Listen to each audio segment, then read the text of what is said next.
Good. So let me show a couple of examples from the automotive sector. Let me start with this one. This is a brand, or this is a branded accessory from a Peugeot.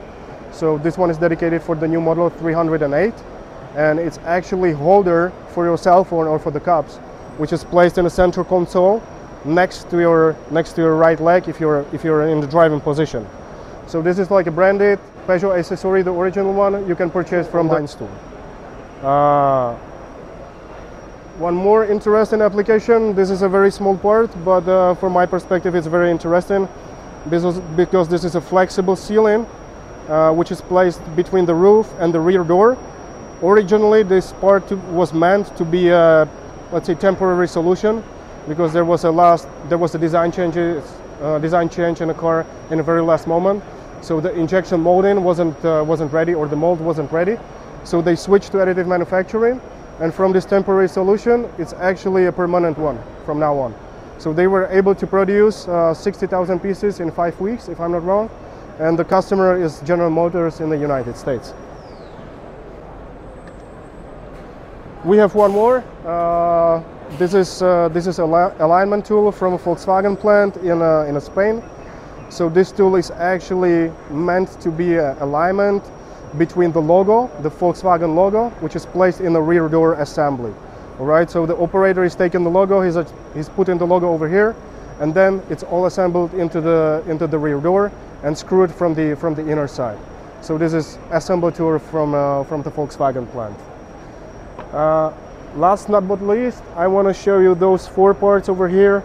This is not the final part from the car, but this is something what we do internally within the HP. We are trying to expand and show the customers in the automotive segment what we are capable of today. So those are the bezels in the doors, you know, from the interior of the cars, and those parts were actually printed on our white solution and finished with a different kind of paintings. So you can see that we are combining a different kind of textures. So over here we have a different kind of textures, plus we have different colors. So this is everything achievable with our white solution, because there is no limitation in a final color achievement.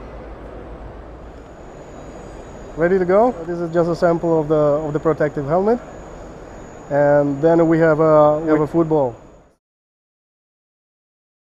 Good. So this is just showing a couple of examples from the consumer goods sector, and we have a fully customized bike saddles here, and we have a running shoe over there. So the story behind the fully customized seat is that those are commercially available. You can actually order that or order them on the internet, and when you are placing the order, you will fill up the form where you define your height, your body weight, and your riding style.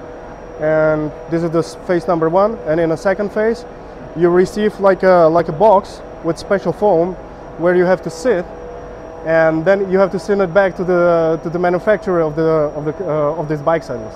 They're gonna scan it.